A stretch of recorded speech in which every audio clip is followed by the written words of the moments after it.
You know what sucks? Shopping for truckers insurance. You know what sucks more?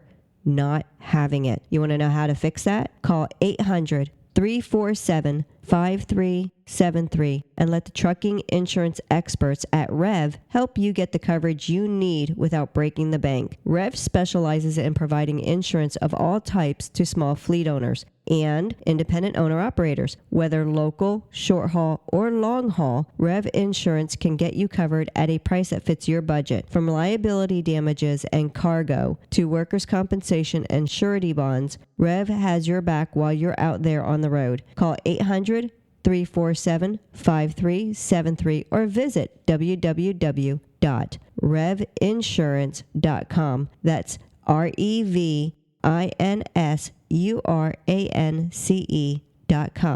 That's 800-347-5373.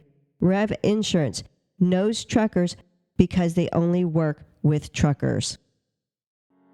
Hey drivers, are you thinking about becoming a lease operator? Well, NCI is leasing out 1 to 2-year-old Kenworth T680 double bunk condo tractors, fully loaded with APU and fridge. Plus, the company is owned by their own product. That's right, they deliver mainly their own freight, which means your business will be thriving for a long time to come. 844-311-7076. That's 844-311-7076. And tell them TalKCDL sent you. Please, thank you. So you have something on the coronavirus over there, huh? I do. Okay, what do you got? An article. Right. Well, I mean, obviously it has something to do with trucking, and I'm guessing, I don't know, there's not a lot of cases of it in the United States as of yet, but Correct. But I had read something where truckers, run a risk of it because of things coming into the country or something like that. Right. Well, right now the CDC is keeping an eye on the ports because of the freight that's coming in from China. They want to make sure that United States in a whole is not being affected. Specifically, our drivers that are going into those ports and picking up that freight. In the beginning of February, they basically China put a stop to a lot of their exporting. They had their New Year, the Chinese New Year, right, and the cities shut down for that week. Like they take a national week off of work type of thing. They extended it in certain areas where the virus was a little bit more prevalent. Yeah. So what they did is they just started going back to work mid-February, but they started to where they were keeping the freight that was coming out. They were stopping some of it because they didn't want to, have any issues. But the CDC cannot find where the coronavirus will be alive or can survive on a surface. They know it can be transferred through a person that's like 6 feet away or closer, and they cough or sneeze and they have it, you have a high chance of getting it because that's how it's transmitted, just like the flu. But because of testing, they haven't figured out whether or not it can actually survive on a surface, which would be the containers. The U.S. Coast Guard just started allowing the vessels that are carrying anything from China into our ports, but the crew members, if there's anybody that's sick, they won't let them get anything off. Like they're not even allowed in. If there's no one sick, they can come in, but no one is allowed off the ship, even if there's no one sick. But as far as truckers are concerned, it would be, by the way, I don't feel good. You know that. It's funny you're talking about the virus. Some virus. I don't even have half of my voice. I don't think I had the coronavirus. And he still don't stop talking. Well, he's sick and still kept his mouth going. Right. See, when I first seen the name coronavirus, I was going, that's a cool virus, man. I thought it was a joke at first. I'm picturing a bottle with a lime in the top of it. I'm like, what? It's like an alcoholic's virus or something. I thought it was like maybe a Mexican. Yeah, it's like, wow, okay, so coronavirus, cool. But then here I get this sore throat and everything, and you want to talk about the coronavirus. It's kind of weird. Well, it's not just because of that.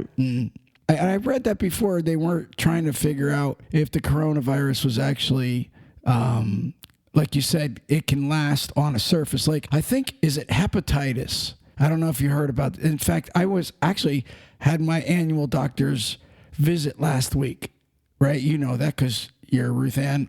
I know. Okay, but anyways, I was talking to my doctor, and she's a female, a really nice doctor, by the way, and we started talking about the coronavirus, and she was saying that, they know that there's most diseases, and she said the word coronavirus is like an umbrella, like, because she said even like certain diseases are considered a coronavirus. So this actual coronavirus actually has a name, but I never even heard of the word coronavirus before. But anyway, she was telling me that there are certain diseases that can live like on a counter for a week. Mm-hmm. And that's scary. You want to know what one of them is? Hepatitis. And at one time, if you got hepatitis, you were never getting rid of it. But now in the last couple of years, they actually have cured hepatitis. You got to go through all kind of crazy pain, because we knew a guy in Tampa that had it, and he was telling us what he went through to get rid of it. But anyways, there's only a couple viruses that they know of that, I think most viruses don't last more than 1 or 3 minutes out in the open air, and it dies, but so this thing here, because it's like killing people, it's killed 40,000 or 900. Yeah, see, I thought the numbers were a little weird. See, I don't think we're getting true numbers, because that's my doctor said. She goes, we're not getting true numbers from China. She said that is for sure not happening, because at first it said, the other day it said, there's how many people have been infected so far? More than 40,000. More than 40,000. And so the numbers weren't adding up, she said, the way it was coming out. And I didn't want to get into that. Well, they might not know, because there's so many small towns, like little villages. They might not be able to get a true, honest figure because of that. Okay, but so nobody's died in the United States yet. No. Right, but now, it's really not in the United States. Yeah, no, there's cases in the United States. They have legal documented cases of coronavirus, like 13 or 15 of them. It's very, very low. What I'm trying to say is, do you know how many people die from the flu every year in the United States? A good handful from the actual flu. Well, yeah, and they're mostly elderly or extremely young that have an already condition that's preventing them from being extremely healthy. The sky is falling. The sky is falling. Everybody does. Do you remember West Nile virus, when the mosquitoes were killing people like a few years ago? Or the swine flu. You don't even hear about it. Or the bird flu. Remember that? The swine flu, the bird flu. Do you know these all came from like Asia, right? Oh yeah, everything comes from over there. Or Africa. Yeah. And and not only that, they all wear those masks, but yet everything comes from there. Yeah. Wow. Yeah, oh, go ahead. I'm listening to you. I was looking. It's just scary. Well, yeah, I mean, that's funny, because every time you see them on TV, they all have masks on. When they come over to Florida, they're walking around with masks. Yeah, and here we are talking about truckers getting it, and because what they were saying was all the imports that come in from China, which aren't as much right now as it used to be. Well, they said it's always a soft year. Like the first quarter is always a soft quarter because of their new year. Everything shuts down. So they said our first quarter is always soft because of that. Our imports are. They say every year, no matter what, our first quarter is always soft, because where they celebrate a lot of this at, where they stop it, is where a lot of the automobile, a lot of the chip for your smartphones and computers and stuff. So they said that's always soft, but because of the tariffs and because of this virus, it's even softer. So let's get back to talking about the truckers. Okay. All right. So what they were afraid of was, with the imports coming in, truck drivers picking up containers. Right. Okay. And then, I don't know if you're a truck driver that backs into a door and they ask you to break the seal and open it up, and then maybe you got to get back there and count it or make sure what's in there. And so their fear was the truckers were going to get it. Well, yeah. I mean, it's not just from being physically touching it, but from the crew from these ships. That's why they're not allowed to get off the ships right now. The crew has to stay on the ships, even if they're not sick, because they don't want, because it's transferred through, sneezing, coughing, contact that way. They don't want to take a chance on one of the crew members carrying something, coming in and talking to one of our one of the port workers, and the next thing you know, that port worker ends up getting it, and it keeps going and going and going, and the next thing you know, our drivers get it. So drivers make the world go round. So here's something also, if you think about it. It's not just coronaviruses. How many truckers come across all kind of viruses a day? And don't get me wrong, most people we come in contact with, you're just going to Walmart, for example, and grabbing the cart that the last person had. He might have just sneezed and didn't have a napkin and caught his snots in his hand, and then he puts his hand on his cart, or their baby's sick or whatever, and the baby touches the cart, or whatever the case is. We come in contact with stuff every day. And as a trucker, we're going all over the country into one truck stop to the next truck stop, rest areas. Right. Yeah. Exactly. I don't know how many. And I mean, it's almost a shame to have to say, yeah, some other human touched this doorknob. I mean, when I come out of the bathroom, the men's room, hopefully, I use like my shoulder or my foot to open the door if it's not a latchet one. You know what I mean? Like I try not to touch the stuff. You don't want to. Even if you just washed your hands, the other people generally don't. I mean, I've been in bathrooms waiting for grandbabies to come out or another one of our kids, and you see a lot of people, and it's not even just basic on age.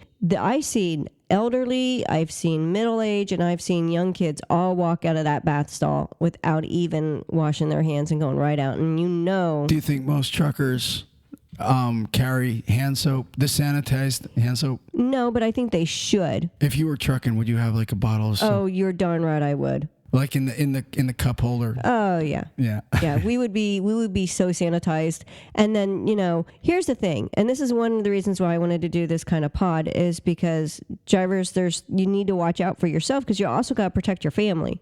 You're out there working really hard for them. Don't bring something home to them. Yeah. So, that's true. Get some hand sanitizer in there. Well, here's the other thing. You're a trucker and you come home, if you got kids, who gets you the sickest usually in your family? Oh, the kids, because they come home from the snotty-nosed kids. 3rd grade, and they're all sneezing and coughing on it. Exactly. Yeah, the schools, it runs rampant, and they can only do so much. So in your tractor, drivers, get some hand sanitizer. Yes. Get some Lysol wipes. Wipe your steering wheel off. I was going to say, wipe your steering wheel off, even from yourself. Yeah, wipe your steering wheel off in your gear shift. You have no idea how many cruddy germs you've got rolling on that. You know what I'm a stickler on? And I'm not a neat freak. Obviously. He's not a neat freak. I'm not a neat freak. I don't even cook neatly, but I am a stickler on the damn handle of the refrigerator. I get so mad if there's like a crumb on it or something when I go to... But you're the one that always puts them there. I don't put the crumbs on the refrigerator. Ruth Ann, I think it's you and Rebecca. No, it's not. I think so. I'm pretty sure. I'm pretty sure. Not. Nope. It's not me. Uh-huh. Listen to me. I am a stickler for that damn handle on the fridge. All I'm saying, if I was out there trucking and I would want to spray, like when you reach in to grab your handle to open your door up, how many truck drivers forget about that one little thing when you're reaching in to grab your handle?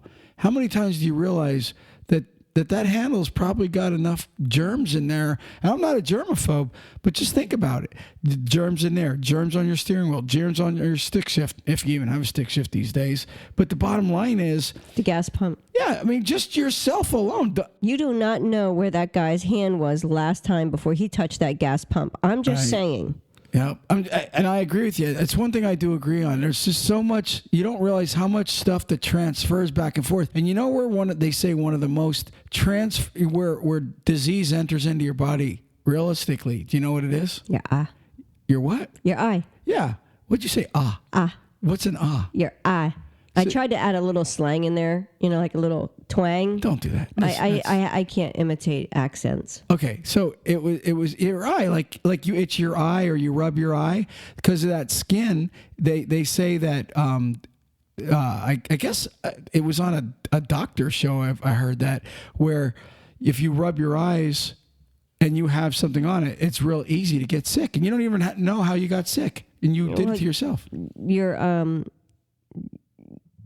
your tear ducts, the fluid in your eye and your tear ducts, that's where it all comes in at. So when you touch your eye, 9 times out of 10, you're actually going into where that crease is, where the germs can enter through your tear duct and so forth. You don't actually keep it above on the lids. Did I tell you the other day when we were at Universal, right? We were over there, you and I and Rebecca. Mm-hmm. I turn around. You were putting the stuff in the locker so we can go on that one ride. Mm-hmm. As I'm turning around, some kid's walking toward me, and he goes, right? And you know, like how you can feel it feels like a big wind come at you. Mm-hmm. I felt it right on me. I'm like, oh my gosh, that kid just like he just coroned me. Yeah, I'm not kidding you. But literally, but that's how easy it is, because I was reading about it. That's how you get the coronavirus. Is coughing and talking close to somebody. Little people, how you like when someone's talking and spit comes out of their mouth. It annoys me. And you're like, oh my gosh, is he sick? Just spat on my face. Exactly. So I'm just saying, as a trucker, you might want to practice cleaning your handles, cleaning your steering wheel, not touching the toilet, making sure. Oh, that's another thing. Sitting on the damn toilet at a truck stop. What do you think of that? I mean, honestly, I'm one of those guys that puts paper on top of the bowl, the lid. Yeah, I'm serious. I do. I don't care. I'm not all about it. I'm not all about. Some of them have those little seat covers. I'll use them. I really will, especially if it's a strange bathroom. You really should use them. Yeah, 100%. I don't think that takes your man card away. That you want to keep your butt clean. My man card's there still. Trust me. I mean, I'm just saying. Not that most people are dirty. I don't think that. But all you need is that one guy. And remember what my doctor told me last week, that hepatitis, and I never knew that, hepatitis can last a week on the counter. So just imagine now, you take a dump at a truck stop and you got some trucker that has hepatitis. And what does he do? He coughs on the toilet seat, and you go and you sit on it, and then your hand touches it, and then you rub your eye. Guess what? You now have hepatitis. I'm going to tell you something. This is a true story, and I think I've told people this before. One time, I was working in safety in this trucking company in Pennsylvania. I won't say who they are. Okay? I always say that. I won't say who they are. So anyways, but I mean this sincerely, because there was this dude that applied. He was living in Jersey. Awesome dude. I mean, he was like one of those guys, really a polite guy. And I have no idea why the doctor, when he went to get his physical and his drug screen and everything, the doctor called us and told us that he tested positive. Something came back in his blood platelets, right? For hepatitis. How weird was that? How weird was that? This was like 20 some years ago. Why were they drawing blood? I have no idea. When he went to the doctor, something came back with his platelets. He had to be retested or something. I have no idea. But anyway, so I had to call this guy and told him to call in because of this platelet thing. Right? I'm telling you, this is a weird story. This is before he was ever hired. Right? I don't know if they drew blood or are they able to get platelets or something like that? That's the only way you can get it, is by drawing your blood and doing a CBC count, which is a complete blood count. I have no idea what had happened, but for some reason, on his way in, he had blood work done or something. I can't remember exactly what it was, but he called me back and told me, or the doctor had told us. And so I had to tell him. He said to me, this guy, and people are probably going, yeah, what's up with that? I don't know. All I know is it was a test that he had, and this was 20 some years ago. Anyways, so I told him what had happened, and he started crying. And he said to me, the reason he was so upset is because for the last 5 years, his wife and his daughter they were all sharing razors. Like she would use his razor to shave with, her legs and all. And his big worry was, now I wonder if my daughter got hepatitis. Hepatitis C, by the way, which is the worst one. Mm-hmm. So, and you know what? This is like 25 years ago, so I don't remember the exact story, but I'm telling you, there was something to do with his platelets, and they had found out that he had hepatitis, and they couldn't get a hold of him, and so they contacted us. And this was before the HIPAA law, where you weren't allowed to tell anybody about any patient. You had to have the patient actually talk to the doctor and get the information himself. But we had already had the information.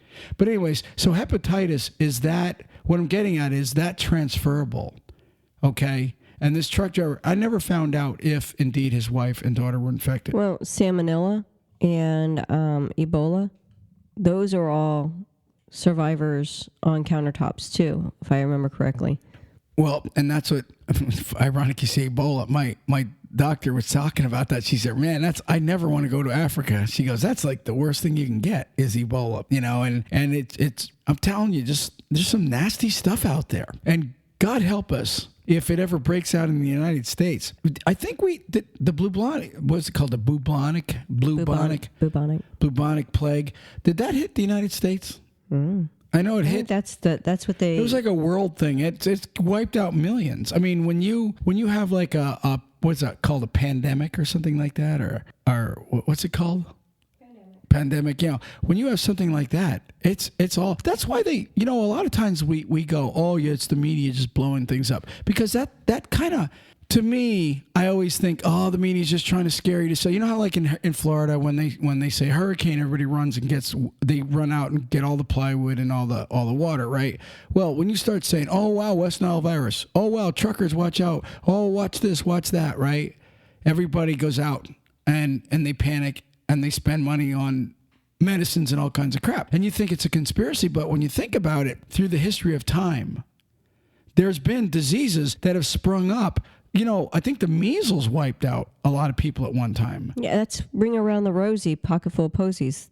All these little nursery rhymes are from diseases that wipe people out. Yeah. So, I mean, what was the other one? Typhoid, that wiped people out. There was another one that wiped people out. There's been so many things that, and don't think that another one of these viruses can't break out. I think they said in China it's actually growing. By the way, I could use some Chinese food right now.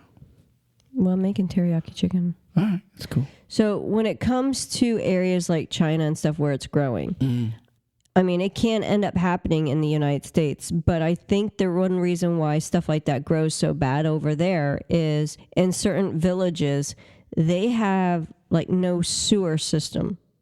And they don't have like their areas are not very clean in certain area, so it's more apt to have a epidemic start and go wild. In the United States, we have areas like that, but not near as much and not as bad. I'm going to say this also. Like, people bitch about the United States a lot, but we do have things like, what's it called, the FCC, that regulates certain things. You have the Food and Drug Administration. We have the CDC. You have the CDC. FCC is just for the... FDC, the Food and Drug Administration. You have all these things that the government... What did you say? You said FDC. Yeah, Food and Drug... Oh, FDI? FDA. FDA. Whatever. I'm gonna got some more F's, but I'm not. Listen, honestly, they at least have put in place things to protect. Right, we do have that. And so, with that being said, sometimes we get pissy about the rules and regulations. And look, here, I'll give you another example. Permitting. People go, why do I got to have a permit to put a damn porch on my house? Well, because if you sell that house and you didn't do it to code, and the next guy breaks his leg on it because you didn't build it correctly, okay? They don't need millions of lawsuits going around, so they put standards on things, including the drugs we take, the food we eat, and even with... when a disease pops up, they're right there to watch for this stuff. So, so it is a good thing in the United States. I will say that. Mm-hmm. I mean, I wouldn't want to live in another country. That's just my opinion. I might, but I still like ours better. Yeah. I mean, I'm not saying I don't want to go to other countries. I'm just saying I'm going to stay here living in Florida. That's our own country. The country of Florida. No. So anyways, truck drivers. I mean, we didn't really talk a lot about truckers in this pod, Ruthann, but it really is. Just because you like to go off in your little... Well, I'll play the pod back and we'll see who went off. Where are you going? You're on like a zigzaggy road. I'm not on a zigzaggy road. Ruthann, I'm a trucker. Zoom, zoom. Yeah. Zoom, zoom. What's that? Which one was that? Mazda. Zoom, zoom. I've never owned a Mazda. Okay, so truck drivers, take cleanliness for real. To a new level. Serious. No, I'm just saying, just take it serious. I mean, I'm going to tell you something. You walk in Walmart and Publix and all these stores now, they have those little sanitizer wipes for the carts. I use them. Absolutely. Well, heck, when we're at Universal, the one thing, and it's on my, like, I use a backpack when we walk around the parks, and on my backpack is a hand sanitizer. But in the backpack also is the spray hand sanitizer that I will, when everybody was going down and they're all touching the rails, as soon as we get away from those rails, give me your hand, and I spray is because I don't know what's on them. And we have a lot of people from all different countries that are coming over. I don't need y'all getting sick. I don't need me being sick. Yeah. But you're right though. I mean, and the last thing you want is, I've been sick on the road. Mm-hmm. And I've been sick to where I called my dispatcher and I'm like throwing up and I'm like, and my exact words are, hey, I'm not going anywhere. I'm sick. I'm throwing up. You could send somebody out here to take this load. You do whatever you want, but I'm going to bed. I'll call you when I'm up. Tell the receiver. I've actually did that one time. Mm-hmm. I was in West Virginia on 68. I remember that on Interstate 68 going east towards Maryland. And I literally was like at a truck stop up on top of a hill, and I literally sat there for 2 days and slept. You remember that? Mm-hmm. I slept the entire time. I was like, I'm not going anywhere. I was like sweating, chills. I wasn't really throwing up, but I had the fever and everything. I was like, where did I get that at? I mean, I don't usually even get sick. No, and when you look at with drivers, you don't get paid if those wheels aren't turning. You're not. It's not like you're on a salary. At least 95% or so of yous are not on a salary, so you can't get paid if you're sick and sitting in a truck stop or at home. I mean, hopefully things, don't go to those extents. And now there is at a lot of the truck stops, they're putting like walk-in clinics. So a lot of the truck stops now are having those. So if you're feeling sick or anything like that, definitely go and use one of those. But protect yourself in your tractor. Get some hand sanitizer. Do they have walk-in clinics at some of the truck stops? Yeah. That's cool. Yeah, I didn't know that. Yeah, I did a pod on that. Thank you for paying attention to that one. Where was I at? Was I on the pod with you? Yeah. Really? Uh-huh. Yeah. Zoom, zoom. That's going through the curves. It almost sounds like a cat. With you. Okay. Come on, let's go. Move on. So anyways, get some hand sanitizer for in your tractor. And can I just say this? Let me just say this, Ruth-Ann. It's for real. Most of these guys know to keep themselves clean. But sometimes they weren't. No, I know. I'm just saying sometimes it's just nice to be reminded. Well, here's the thing. A lot of the drivers, they don't think of, well, yeah, I probably should get some Lysol wipes and wipe my steering wheel down. Some of them never think of that stuff. They're thinking, yeah, I know how to take a shower and clean up. Yeah, they know that. They know how to wash their hands after they use the bathroom. But do they honestly think, hey, let me use my shirt tail to open that door because I don't know where that guy's thing is? But drivers also, a lot of you use gloves when you pump your fuel. So, yeah, if you don't clean your gloves, if you don't use gloves, start, until, protect them, and then keep the gloves in the box outside the truck and try not to touch the outside of them, because you can't really clean them. But I mean, you know what? The advice you're giving is good advice, Ruth. I'm going to tell you why. 99% of times you're not getting sick. But it's that 1% when you do that if you were protecting yourself, now you don't get sick at all. Well, here's also from touching something. If you don't want to get like leather gloves to pump your fuel, they have those examining gloves, the nitrate gloves nitrile. Like, listen, I'm the one sick. I mean, I don't even know what nitrile gloves that they sell actually at Walmart, and it's the rubber gloves that the doctors will use and so forth, and you just toss them when you're done using them. So, spend a few bucks, get them when you're going to go and pump your fuel. Pop a rubber glove on your hands. That way you're not even getting the fuel smell on your hands. pump your fuel and take them off and trash them right there. You don't have to worry about it. I think we've beaten the coronavirus pretty good. I don't know. Hey, do you have more stuff? Just, you know. No, I mean, I agree. You just basically be careful. Definitely. You know, because truckers don't realize that they're virus targets out there. You're going everywhere and you're around a lot of people and you don't know. You might be, I don't want to say the clean freak because, you know, there's only a few truckers that are actually really clean freaks, but there are many drivers that are clean, you know. Then you have a couple of those not cleans. Point is when you go to like ports and you're going to these places where, you know, your shippers and your receivers, you know, just try and keep yourself protected. Don't get sick.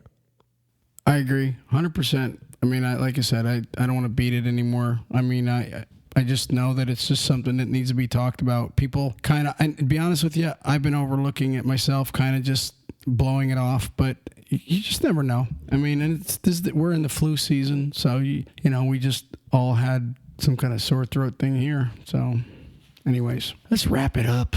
Let's wrap